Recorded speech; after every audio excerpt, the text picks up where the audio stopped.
Hello everyone, in this tutorial, I'll guide you how to connect your smart home IoT device with Deepseek AI.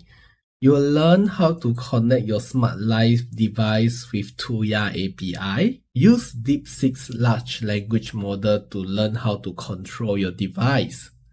In my example, I'll have a smart socket to predict the temperature to switch on and off. Without further ado, let's get started.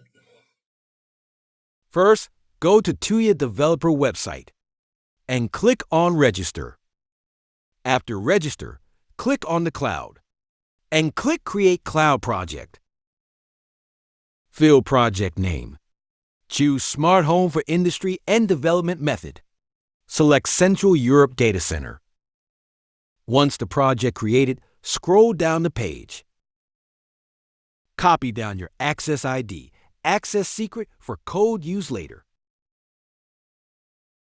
Then click on Devices and click on Link App Account. When a QR code pop out, scan with your Smart Life app and click Confirm. You will see a list of your smart home devices. In my example, I will use Smart Plug device. Click on the read and change it to Controllable.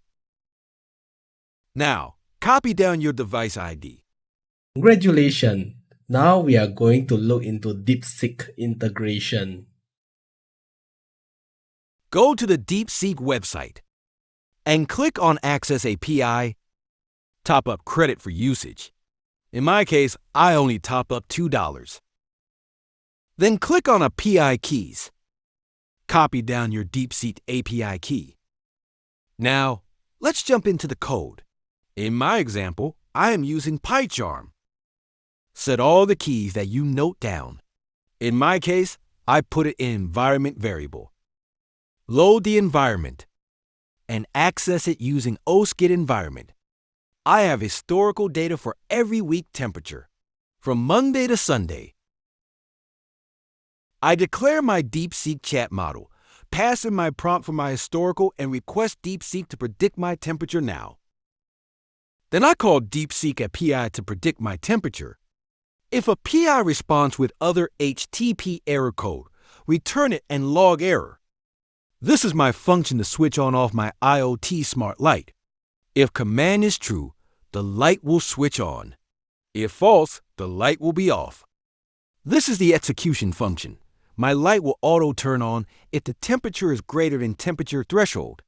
Else, turn off. My threshold was set to 27 degrees Celsius earlier. Now, let's run my code.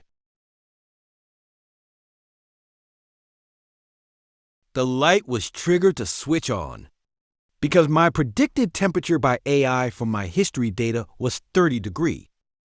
Thank you for watching. I hope you enjoyed the tutorial. I put my code in the GitHub for your reference.